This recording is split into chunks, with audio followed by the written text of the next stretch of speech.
So I think that we are live. Welcome, everybody. We are live on Instagram, LinkedIn, and also on YouTube. And I'm glad that you are all here. We have a hot topic for today. How sexy is AI? And I really mean artificial intelligence here. Um, We'll just wait a small minute for people to join, people to connect. I hope I'm connected also to all the platforms that I was supposed to be connected to. And for those who are already here, just make sure you have pen and paper. One sheet of paper is enough because we will do a small exercise later. If you are driving or while you are listening to me, you don't need to do the exercise now. Continue driving, continue watching the road, and you can do the exercise later. You can watch the replay. So welcome, it's an official welcome this time to this live on Instagram, LinkedIn, and YouTube on the topic of how sexy is AI. Just in case you don't know me, I'm Caroline Gregoire, and I love helping impact driven leaders find meaning, clarity, and joy at work so that they have the time and the energy to live their life to the fullest. I do so in English, French, German, and Swedish. I'm originally from Canada. I've been based in Portugal now for the last 6 years. And I also, in between, I worked and lived for many years in Germany and in Sweden. I have a background as an actuary, and I worked for more than 20 years in the insurance and reinsurance sector in various leadership positions and very often in international environments. I now work as a coach, mentor, trainer, and keynote speaker. And I focus on topics like communication, resilience, leadership, your work life equation. And since last year, I'm very proud to say that I'm Portuguese vice champion in figure skating. So let's dive in. And I invite you to participate to this live today. And I would like to ask you, if you think about sexiness, what are qualities, what are criterias that you would think about if you want to rate whether something is sexy or not? So I invite you to share in the chat. Let me just check where it is here. Okay.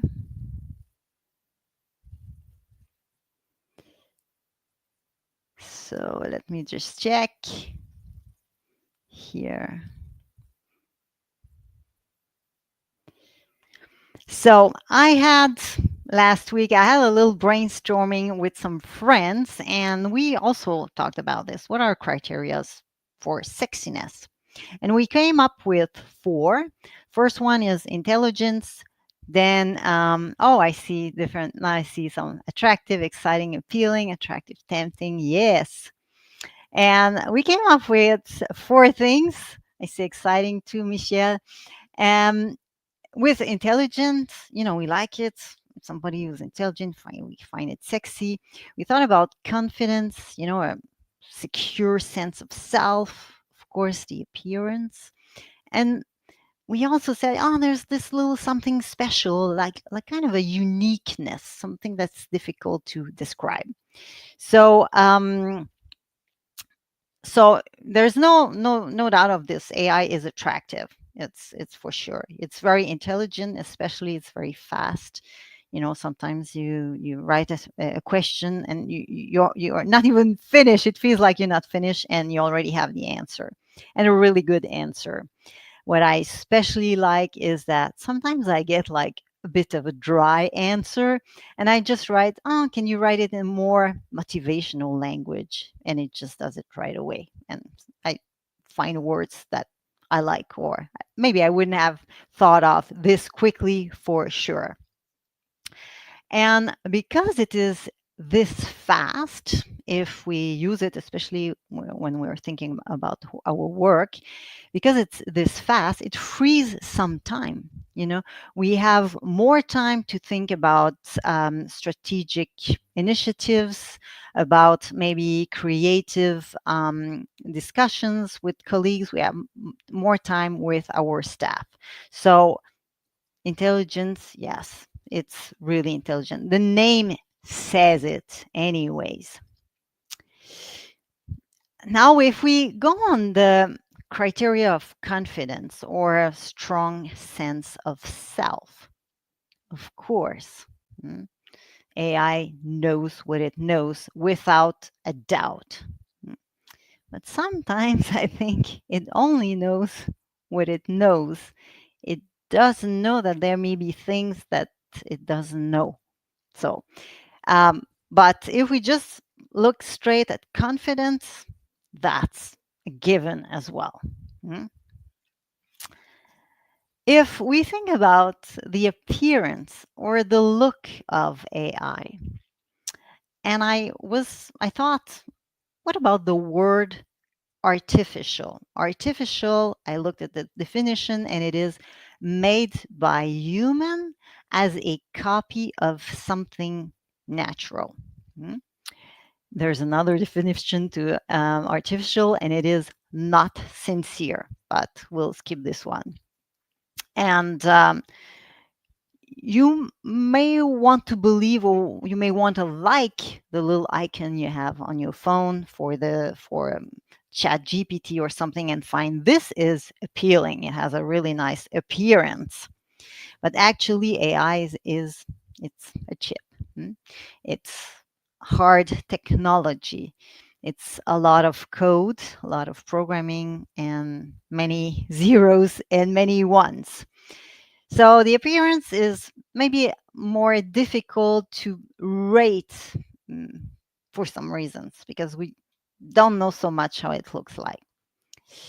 And the uniqueness, you know, maybe 2 years ago we could have said, yes, it's quite unique, but there are more and more AI companies that, yes, of course, they have their specialties and their strengths and their weaknesses, but at the end of the day, they do a lot of the same things. So yeah, AI as such, it's not so unique anymore. It's not so new anyways, and it's just going to grow exponentially anyways. So maybe that thrill of being unique will lose.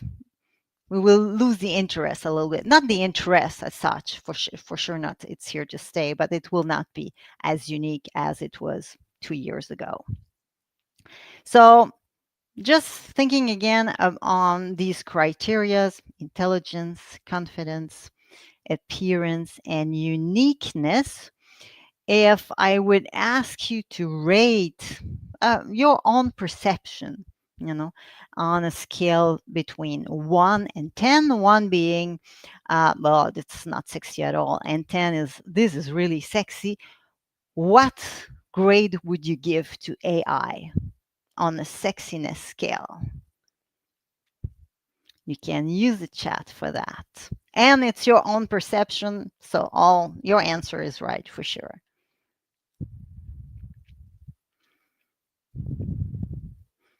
I'll wait for a few answers. It looks as if there's a little bit of a delay between the moment when you write a comment and the moment that I see the comment.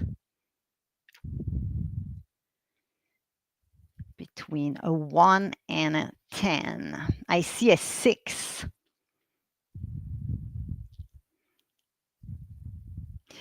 Actually, I asked this question to ChatGPT the other day, and ChatGPT thought of two criterias. One, the confidence, and it gave itself a 10. And the other criteria, the appearance, it said, well, this is a mysterious 7 because I don't really know how I look like. So just for you as an information. I see different answers. 6, 4, 5, 7.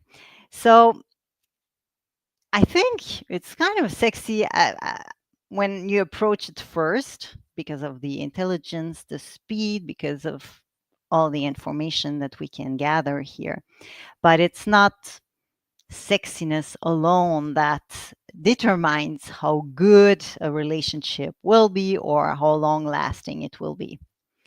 Um, but we all know that AI is here to stay, so it will be a long-lasting relationship with us. You can't break up with it. You cannot send it to the moon. It's here to stay. So even if you think um, you're watching and you're like, you know what, I'm watching you, Carolyn, but I don't want to have to do anything with that.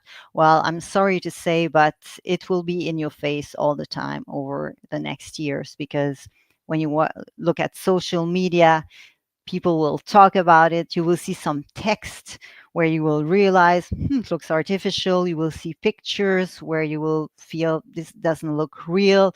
You will go on websites. There will be these chatbots. So you will have to have a relationship with it. And that's why I invite you to take your piece of paper and your pen, and we will work on a relationship circle.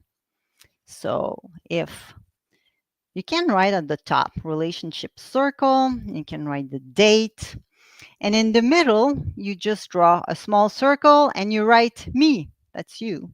Hmm? It's very easy.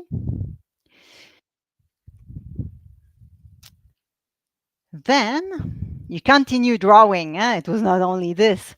So you continue drawing. So you make further circles around your me. You can, now for the purpose of the exercise, depending on how big your piece of paper is, you can make 5 circles or 10 circles, whatever you feel like right now. Mm. And then from that, from these circles here, I invite you to think about 3 persons, the 3 persons that come to mind really quickly right now. They can be colleagues, they can be people in your family, they can be friends, just three. Think about 3 persons rather quickly. And then write their names in the relationship circle. So, how close or how far you feel they are from you in the middle. This is you, me, and then I've done this. There's somebody here, there's an M there, then there's a E very close to me, and there's another person here. That's what I did.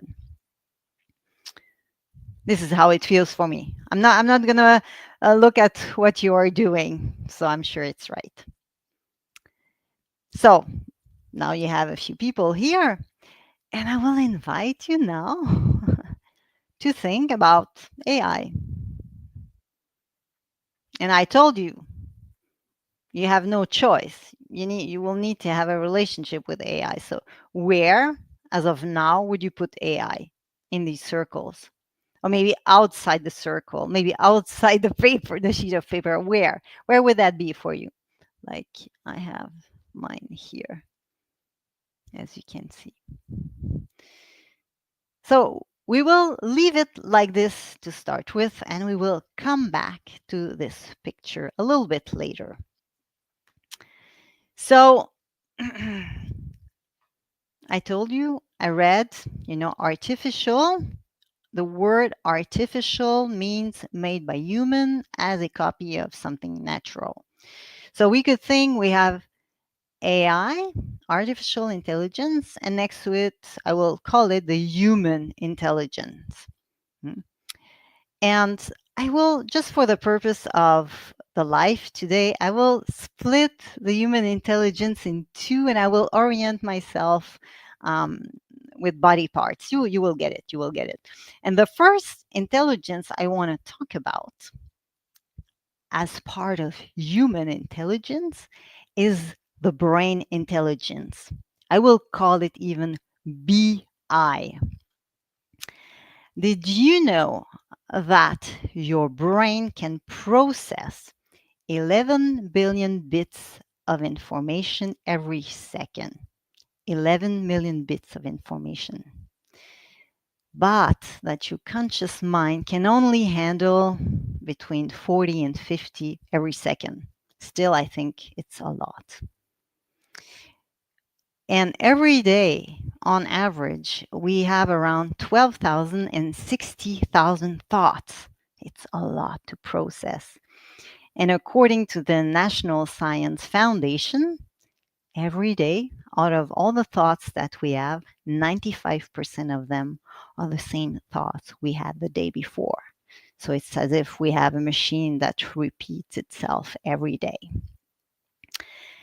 And the brain is interesting because it has the two hemispheres. The left one responsible for the analytics, the logic, the number crunching, maybe the rational, and the right one that is responsible for the creativity, the imagination, the arts, and so on. And we may feel sometimes in our life that these are like two polarities that they play with us. You know, one day we think, yes, tomorrow I will start this project and I know it's going to work well. The next day you will think, oh my God, I feel unsure, I'm afraid, I don't know, and then you don't start.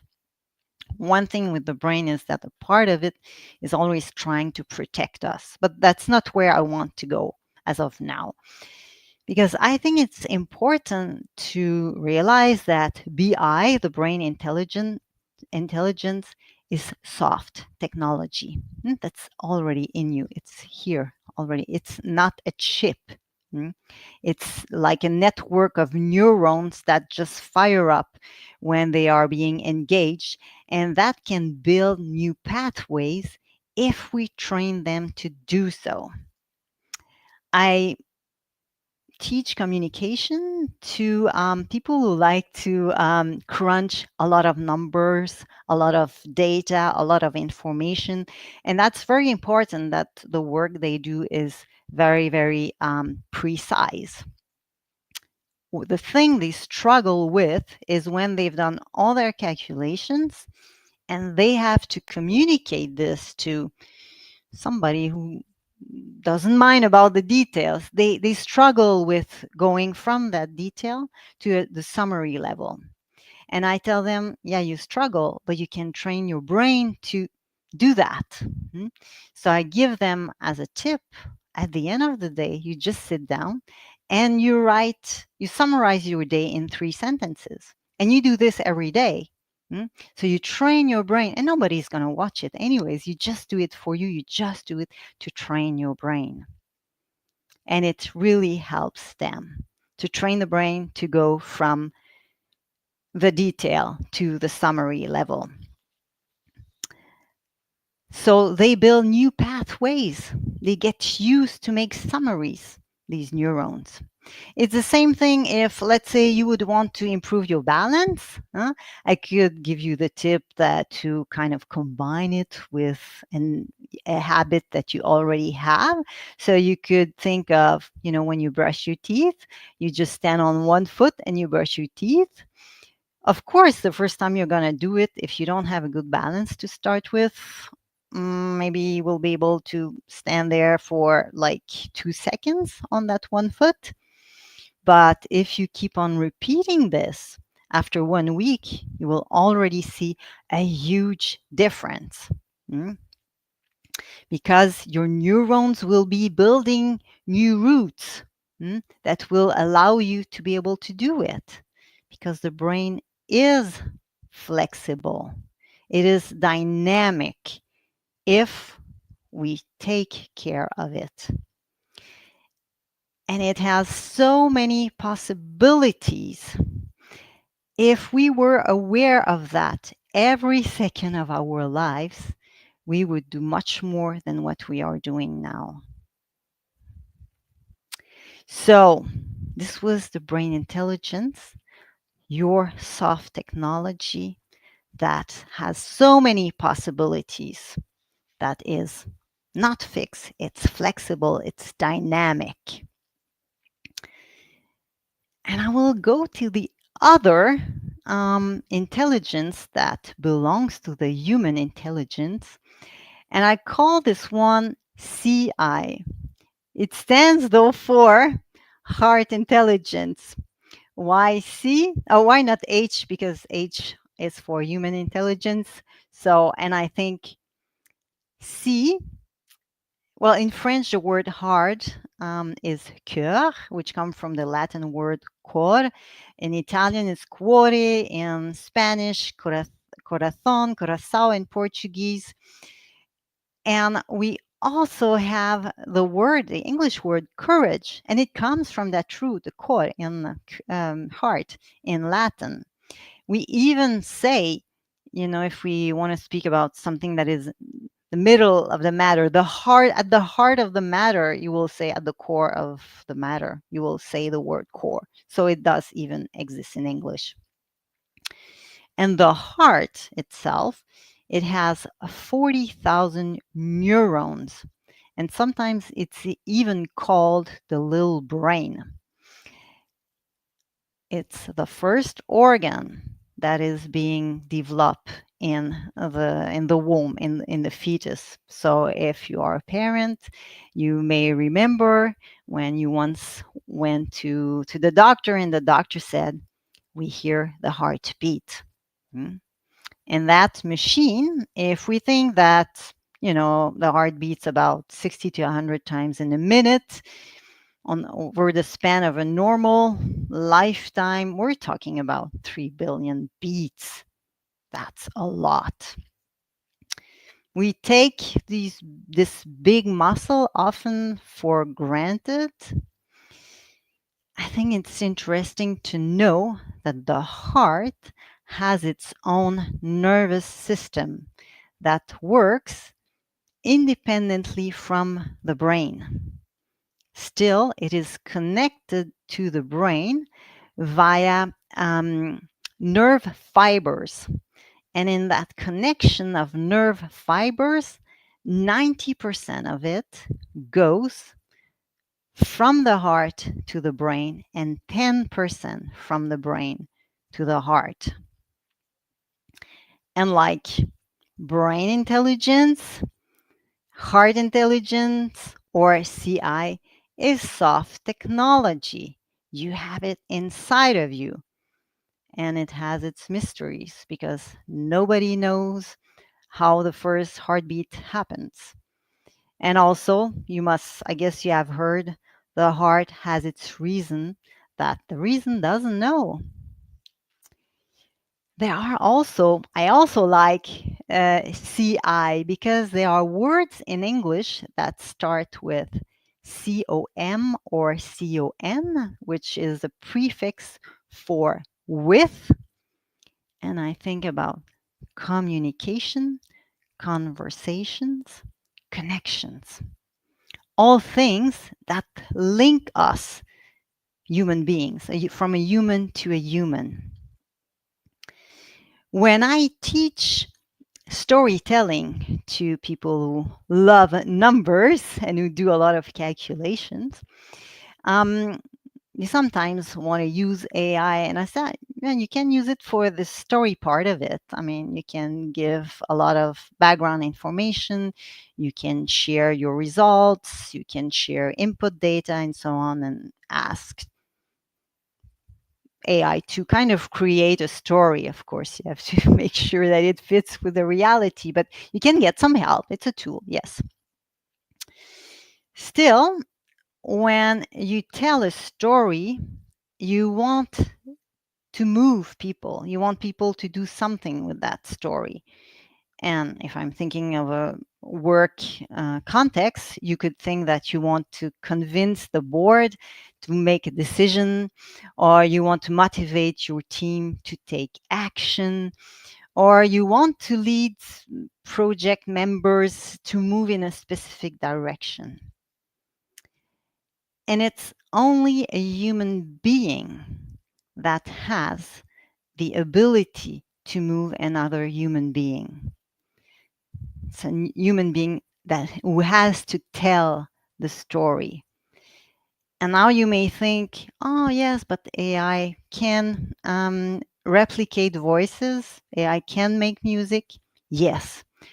And I've listened to many pieces, and you know what? It does not move me. It's perfect, it's flat, it doesn't beat, you know, it doesn't vibrate. And it is this vibration that we each of us have. We all have our own vibration, and that is the ability that we have to move another human being. And this vibration cannot be replicated, it cannot be put in a chip. It's unique to each of us. And it is as unique as each meaningful conversation that you have with your husband or with your wife.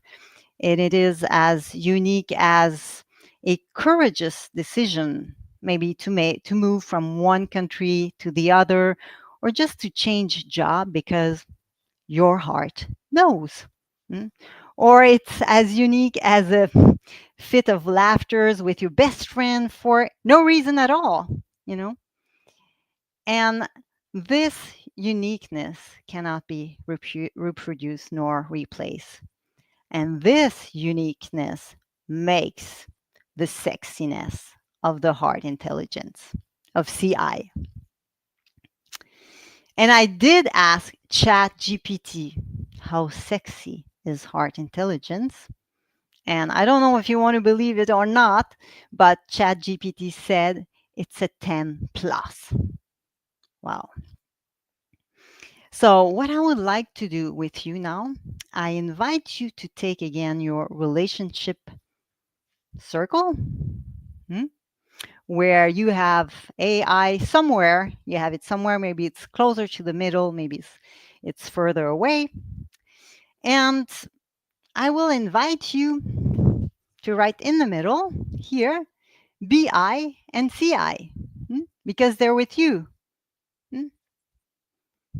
You may not know you have a relationship with them, but they belong to you. So,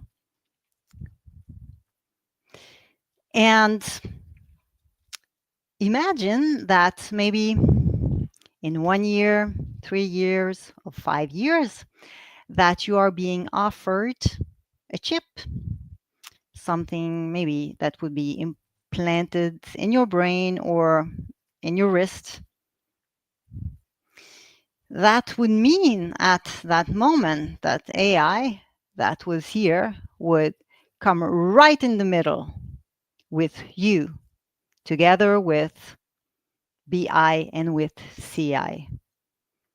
And no one knows how they would combine together, what would happen to them.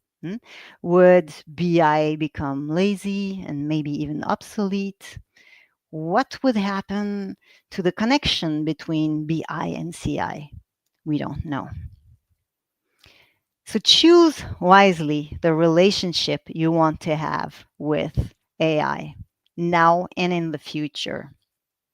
And in the meantime, I invite you to explore all the possibilities that BI, the brain intelligence, and CI, the heart intelligence, have for you. So have that deep conversation, the one that you've been postponing for months with a loved one. Change that one habit of yours that could lead to health problems in the future. Or just let another human being move you. Thank you very much for being here today. It was, I was right on time. Um, if you have any comments, any questions, any feedback, feel free to write them now or feel free to write them later to get in touch with me. If you need support with your team, your communication, your leadership, also get in touch.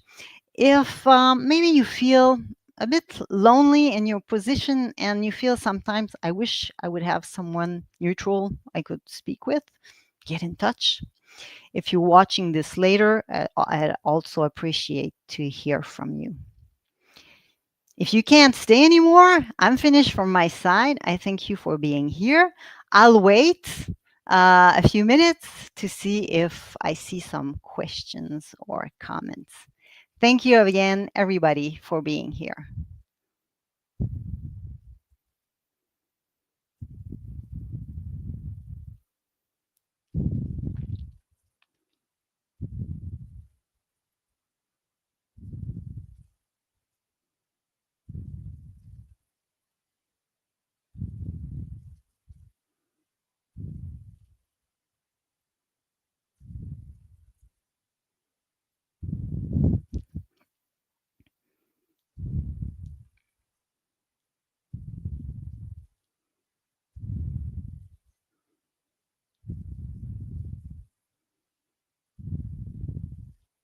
Thank you for your participation.